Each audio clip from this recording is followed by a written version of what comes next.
Okay, so let's just jump right in. We're looking at a milestone that's so much more than just a number. We are talking about 30 years of a series that, I mean, it didn't just redefine a genre. It basically tore up the rule book for what animation could even be. It's almost impossible to overstate the impact, really. When you talk about Neon Genesis Evangelion, you're talking about Hideaki Anno's masterpiece. It was this incredible mix of giant robot action and just a relentless, almost painful dive into psychology and, well, despair. And here we are, 3 decades on, and the conversation is as loud as ever. Yeah. So the sources we have lay out this massive anniversary celebration, and it's not some quiet little museum exhibit. This is a 3-day spectacle. It absolutely is. And it's being run by Studio Kara, which is key. They're basically staging a pilgrimage for fans. So our mission for you in this deep dive is to really unpack that, to give you the essential takeaways on the scope, the creative direction, and, why this particular party matters so much. Right. And it immediately shows they get it. They know what they've created. This is less about just selling T-shirts and more about preserving cultural history. Right. They're setting a huge stage, and they kicked it all off with a really powerful visual hook. They really did. Before we even get to the dates and the venue, we have to talk about the artwork. They put out this stunning new promotional piece that just perfectly captures the whole vibe. It's such a smart move. Yeah. You've got the main cast, Kaworu, Rei, Shinji, Asuka, and Mari, but they're not in their plug suits. They're not in peril. They're just in casual clothes. Yeah. It's almost disarmingly relaxed for Evangelion. Yeah, they're basically just hanging out, which for these characters is a pretty radical idea.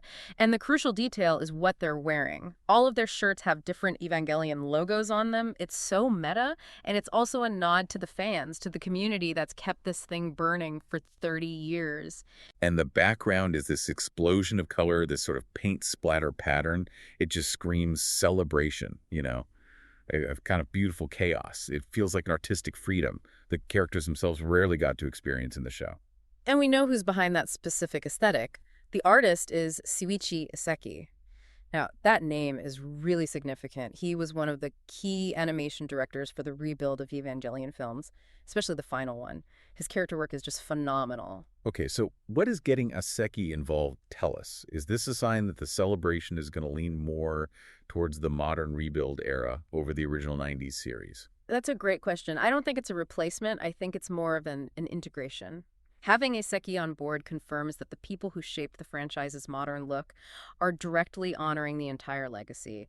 It's a bridge between the old and the new. It's a way of saying the journey is complete and we're celebrating everything, but seen through the lens of the rebuild's conclusion. So it's not just outsourced fan service. It's coming from the core team. It's a promise of quality, that the tone will be right.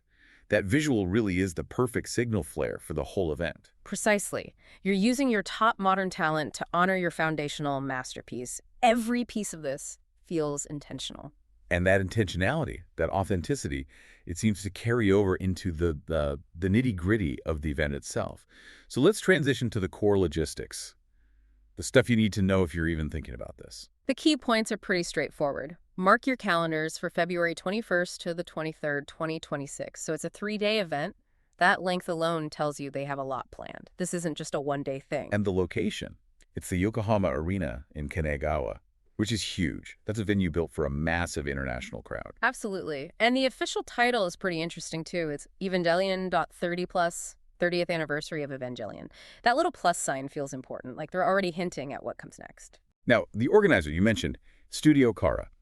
Why is it such a big deal that the creators themselves are putting this on versus, say, some third-party convention company? It guarantees authenticity, and it means they're putting their full resources behind it. Kara is Anno's studio. When the creators themselves are curating the experience, they're not just selling a ticket. They're crafting a narrative. They're telling the story of their own history in a way no one else could. Right. So the venue size says global event, and the organizer says thematically pure. It basically confirms that this is the definitive deep dive into the franchise's history, whether you're a lifer from '95 or a newcomer. Exactly. A 3-day structure in a place like Yokohama Arena isn't just for holding crowds, it's for holding multiple varied activities. And that brings us to the real heart of this, to the actual content of the celebration. Let's drill down into that, because this is where the real insight is. They're promising a lot, and it starts with a huge multi-part exhibition. And that exhibition is going to be so important. It's designed to track the evolution of the franchise over 3 full decades. Think about the changes in animation and storytelling just from the mid-90s to today. It's a massive arc. So what do you think a Kara-curated exhibition would focus on? I mean, it can't just be a bunch of old animation cells on a wall, right? No, it has to be about the evolution of how trauma is shown on screen. The leap from the raw, sometimes rough cell animation of the TV series to the slick, digital grandeur of the rebuilds. I'd expect they'll show the technological leaps for sure, but they'll tie it directly to Shinji's psychological journey. It's a history of the tech married to the history of the narrative. That makes perfect sense. The style and the substance evolving together. And it's not just about looking back. The sources say there's a heavy intellectual component with panels and discussions.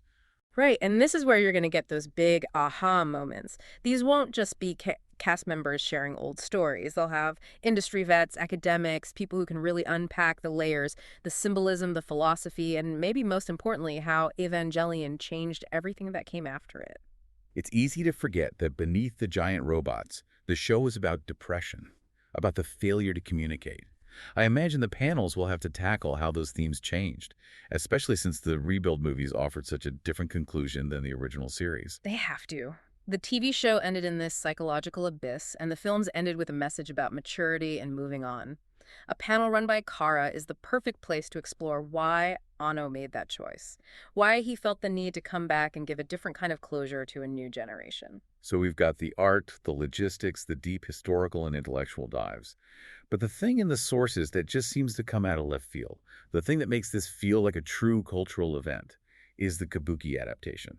This is the mic drop. It's an exceptional move, and it says everything about where Evangelion now sits in the Japanese cultural landscape. Kabuki isn't just theater. It's a classical, revered, centuries-old art form. It's a national treasure.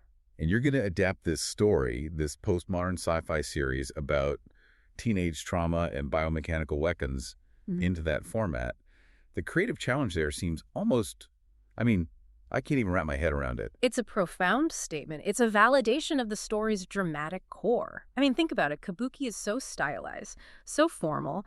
How do you translate the raw, frantic energy of an angel attack or the quiet dread of Shinji's inner monologue into that rigid structure? The juxtaposition is fascinating. And the sources say this is happening on the final day of the event. It's the grand finale. The timing is perfect. It's the final lasting image they want to leave you with. By doing this, they are blending a revolutionary modern masterpiece with an ancient performance art. It's the ultimate cultural crossover. It suggests a level of artistic seriousness that most franchises never, ever achieve. It's basically saying the emotional drama of NGE is on par with classic Japanese tragedies. It's moving beyond just being anime. That's it, exactly. It's a cultural canonization. Studio Kara is ensuring Evangelion is permanently etched into the cultural bedrock of Japan. It guarantees these themes will be reinterpreted for generations, just like the classics. That's a powerful way to look at it, connecting a fan event to the long arc of cultural history. Okay, let's touch on something a bit more tangible, though. The fan experience. The merchandise. Of course. The sources confirm there will be a big market, and it's all centered around that beautiful new artwork we talked about at the start. And the most direct piece of that is, well, the clothing.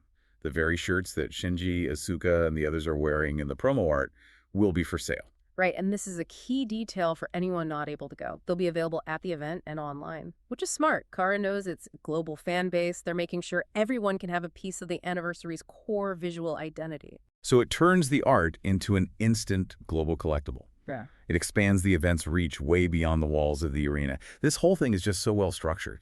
It is. And speaking of structure, for anyone listening who is now feeling that immediate need to act, the sources mention one more very time-sensitive detail about tickets. They are going on sale tomorrow. Wow. Okay, so that's a clear call to action. They're not doing a slow rollout. They're expecting a massive, immediate global demand for this. The urgency confirms the scale we've been talking about. They're treating this like a major global festival because for this fandom, that's exactly what it is. So to wrap this deep dive up for you, you now have the full picture. 30 years of Evangelion being celebrated with modern artistic talent like Iseki, with deep dive exhibitions, and with its just mind-blowing cultural crossover into Kabuki.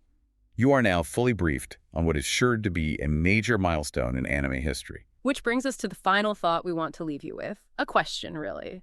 We all know Evangelion is defined by its philosophical depth. It's wrestling with trauma, identity, communication, and this whole celebration culminates with that kabuki adaptation. The ultimate meeting of modern pop culture and high art. Precisely. So consider this. When a story that is so deeply rooted in modern technological anxiety gets translated into a centuries-old traditional dramatic form, what does that say about the story itself? Is this the moment Evangelion stops being just popular culture and permanently becomes classic art, recognized not just for what it is, but for what it says about the timelessness of the human condition? That's the real question this anniversary is asking. Something to think about.